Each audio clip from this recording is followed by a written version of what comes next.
all, welcome to the Truth Seekers channel. Today I'm gonna talk about the Kybalion, and I am now at chapter 3, Mental Transmutation. Mind, as well as metals and elements, may be transmuted from state to state, degree to degree, condition to condition, pole to pole, vibration to vibration. True Hermetic Transmutation is a mental art, the Kybalion. As we have stated, the Hermetists were the original alchemists, astrologers and psychologists. Hermes, having been the founder of these schools of thought, from astrology has grown modern astronomy, from alchemy has grown modern chemistry, from the mystic psychology has grown the modern psychology of the schools. But it must not be supposed that the ancients were ignorant of that which the modern schools suppose to be their exclusive and special property. The records engraved on the stones of ancient Egypt show conclusively that the ancients had a full comprehensive knowledge of astronomy, the very building of the pyramids showing the connection between their design and the study of astronomical science. Nor were they ignorant of chemistry, for the fragments of the ancient writings show that they were acquainted with the chemical properties of things.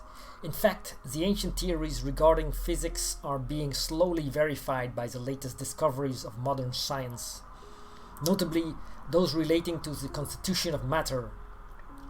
Nor must it be supposed that they were ignorant of the so-called modern discoveries in psychology. On the contrary, the Egyptians were especially skilled in the science of psychology, particularly in the branches that the modern schools ignore, but which nevertheless are being uncovered under the name of psychic science, which is perplexing the psychologists of today and making them reluctantly admit that there may be something in it after all. The truth is that beneath the material chemistry, astronomy and psychology, that is the psychology in its phase of brain action, the ancients possessed a knowledge of transcendental astronomy called astrology, of transcendental chemistry called alchemy, of transcendental psychology called mystic psychology. They possessed the inner knowledge as well as the outer knowledge, the latter alone being possessed by modern scientists. Among the many secret branches of the knowledge possessed by the Hermetists was that known as mental transmutation, which forms the subject matter of this lesson. Transmutation is a term usually employed to designate the ancient art of the transmutation of metals, particularly of the base metals, into gold. The word transmute means to change from one nature, form or substance into another, to transform, Webster. And accordingly, mental transmutation means the art of changing and transforming mental states, forms and conditions into others. So you may see that mental transmutation is the art of mental chemistry, if you like the term, a form of practical mystic psychology. But this means far more than appears on the surface. Transmutation, alchemy or chemistry on the mental plane is important enough in its effects, to be sure, and if the art stopped there, it would still be one of the most important branches of study known to man. But this is only the beginning. Let us see why. The first of the 7 Hermetic principles is the principle of mentalism, the axiom of which is the all is mind, the universe is mental, which means that the underlying reality of the universe is mind, and the universe itself is mental, that is, existing in the mind of the all. We shall consider this principle in succeeding lessons, but let us see the effect of the principle if it be assumed to be true. If the universe is mental in its nature, then mental transmutation must be the art of changing the conditions of the universe along the lines of matter, force and mind, So you see, therefore, that mental transmutation is really the magic of which the ancient writers had so much to say in their mystical works, and about which they gave so few practical instructions. If all be mental, then the art which enables one to transmute mental conditions must render the master the controller of material conditions as well as those ordinarily called mental. As a matter of fact, none but advanced mental alchemists have been able to attain the degree of power necessary to control the grosser physical conditions, such as the control of the elements of nature, the production of cessation of tempests, the production and cessation of earthquakes and other great physical phenomena. But that such men have existed and do exist today is a matter of earnest belief to all advanced occultists of all schools. That the masters exist and have these powers. The best teachers assure their students, having had experiences which justify them in such belief and statements. These masters do not make public exhibitions of their powers, but seek seclusion from the crowds of men in order to better work their way along the path of attainment.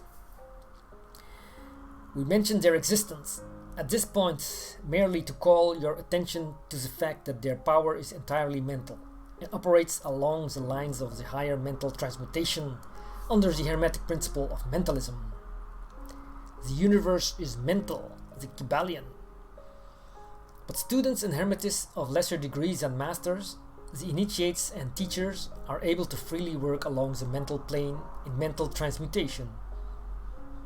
In fact, all that we call physic phenomena, mental influence, mental science, new thought phenomena, etc., operates along the same general lines, for there is but one principle involved, no matter by what name the phenomena be called.